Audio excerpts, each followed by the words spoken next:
Noong Hulyo 11, 2022, sumakay ako ng motorsiklo papunta sa trabaho. Nagtatrabaho ako sa isang tindahan ng hardware ng Lowe's noong panahong iyon, ngunit hindi ako nakarating doon. Naaksidente ako, hindi ko nakita ang lalaking papalapit sa akin. Ang aksidente ay nangyari sa isang kisap mata. Napakabilis na wala akong oras upang mag-react. Dumaan ang lalaking ito sa isa pang sasakyan at nabangga ako. Ang sunod kong naalala ay nasa ospital ako. Doon ako natauhan. Sinabi ng doktor, nurse at mga paramedic na ako ay sinundo mula sa pinangyarihan ng aksidente at ako ay patay na. Sinabi nila na marami akong nawalang dugo at napuno ng dugo ang buong katawan ko. Sa ospital, noong sinubukan nila akong buhayin, ilang beses nila akong nawala. Nilagyan ako ng ventilator at kailangan nilang patuloy na lumaban para maibalik ako. Nabigo ang aking puso, nabigo ang aking mga baga, ang lahat sa akin ay tumigil sa paggana. Sa pangyayaring ito, para akong nasa hangin, sa ibabaw ng lupa at bigla akong nadulas at nahulog sa bangin. Ang bangin na ito ay madilim at malalim. Nawalan ako ng malay nang mahulog ako doon, ngunit pagising ko, nakita ko ang aking sarili na nakahiga sa isang grupo ng mga ahas. Sinubukan kong bumangon ngunit sinubukan akong kagatin ng mga ahas. Nang tumingala ako ay may nakita akong hagdan na umaakyat at sinimulan ko itong akyatin. Pero nang aakyat na ako, may humawak sa akin at itinapon ako sa mas malalim pang bangin. Sa mas malalim na kalaliman na ito nakita ko ang mga tao sa impyerno. Nasunog sila sa apoy, nagsisigaw at nagdusa ng masakit. Wala akong nakilala dahil napapalibutan sila ng apoy at ang kanilang mga mukha ay parang sunog na laman.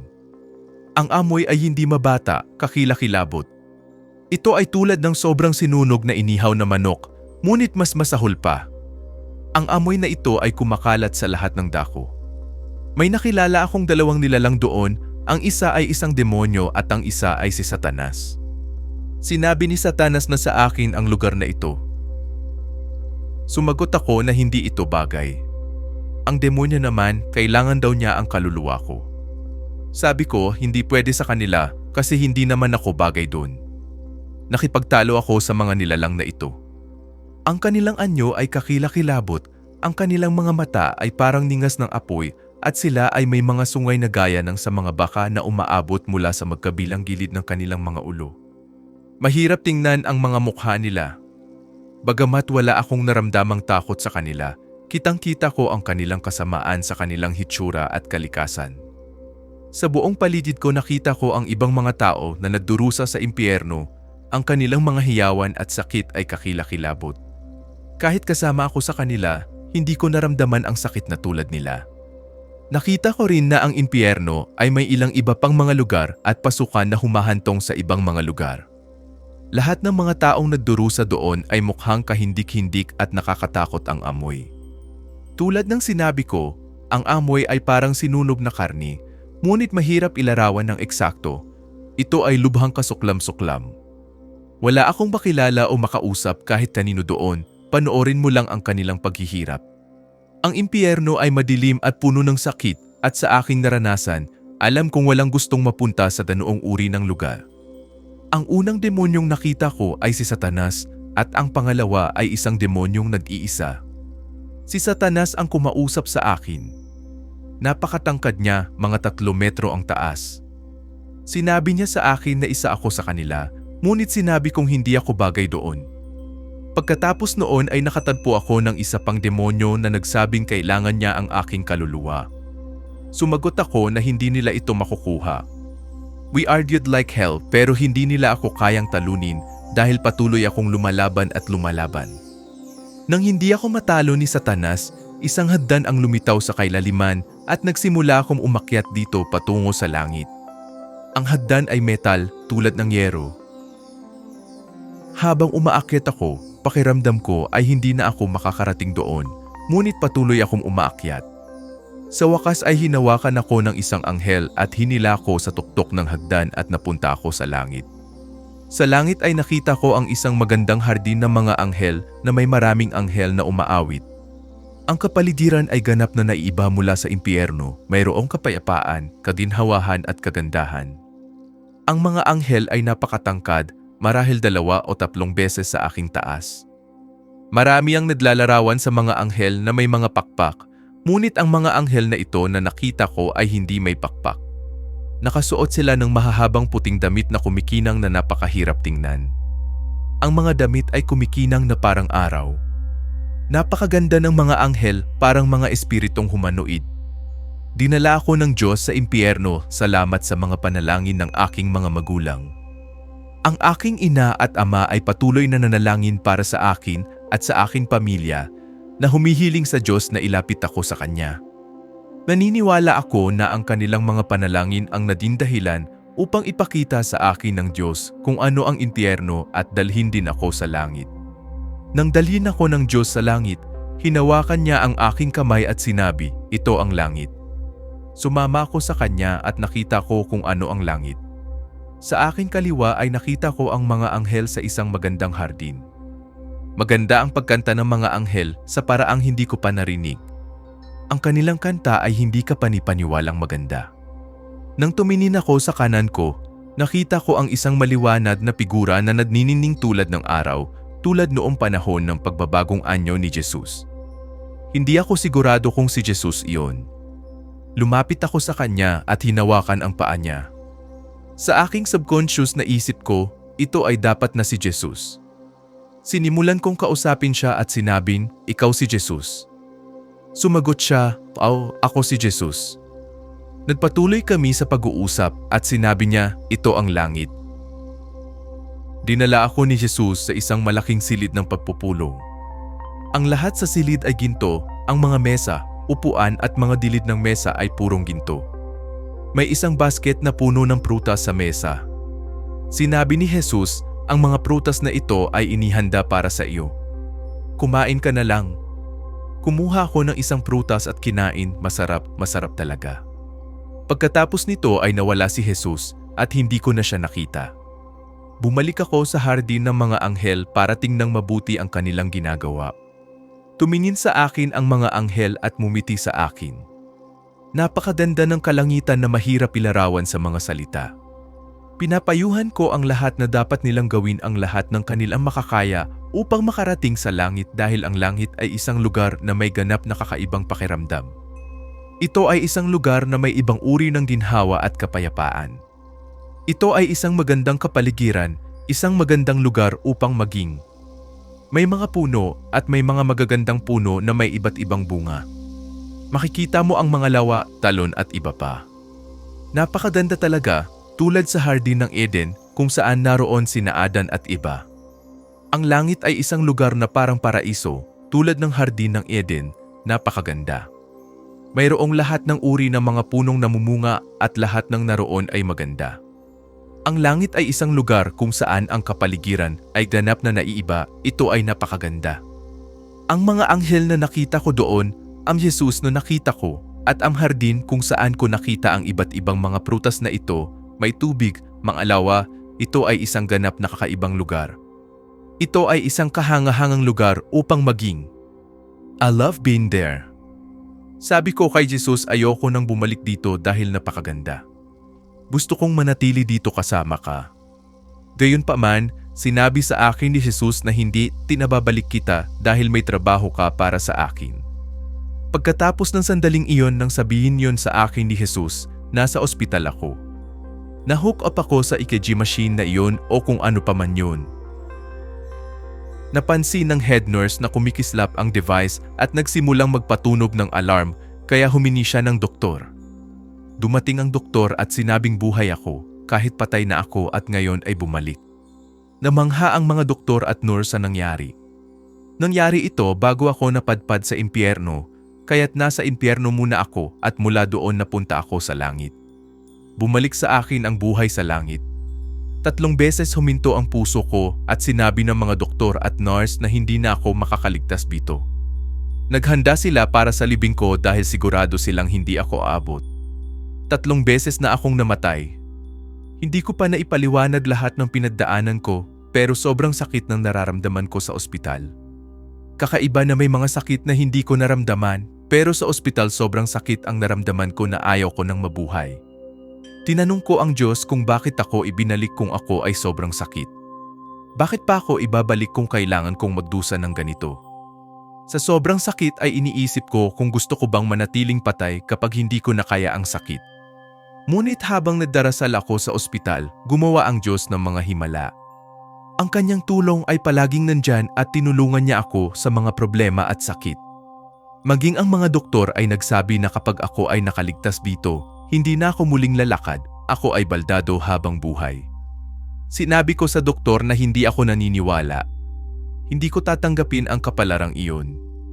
Nanalangin ako at sinabi sa Diyos, dadalhin mo ako dito at kung nadala mo ako hanggang dito, tatayo ako at lalakad dahil hindi ko maibabahagi ang aking karanasan sa impyerno at langit sa mga tao kung mananatili akong ganito. Bumalik ang doktor at sinabing mahirap ang pagsasanay at hindi na ako makakalakad. Ngunit dahil hirap ka na, naniniwala kaming magagawa mo. Sinabi ko sa kanila, okay, sinabi ko sa iyo na maglalakad ako. Patuloy kaming nag-aaway at kasama ko ang Diyos para tulungan ako. Pag-uwi ko mula sa ospital, ipinagpatuloy ko ang therapy. Nabali ang kaliwang paa ko sa 7 magkaibang lugar. Dumaan ako sa ilang operasyon sa ospital.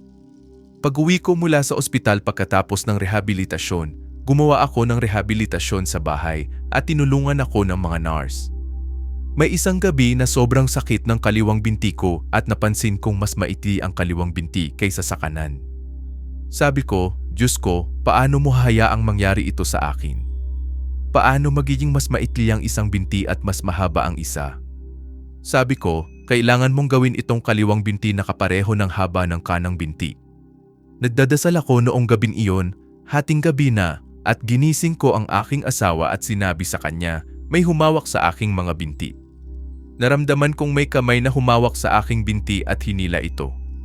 Habang humihila ito, narinig ko ang mga buto na dumadagundong sa loob ng aking binti at hulaan mo, ang kaliwang paa na ito ay umunat at naging kapareho ng haba ng kanang binti.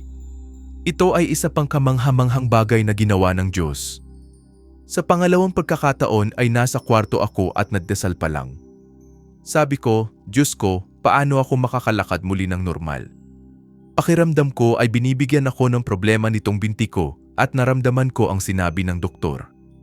Nanalangin ako at sinabi, Diyos, gusto kong maglakad at hindi lang maglakad, kailangan kong tumakbo.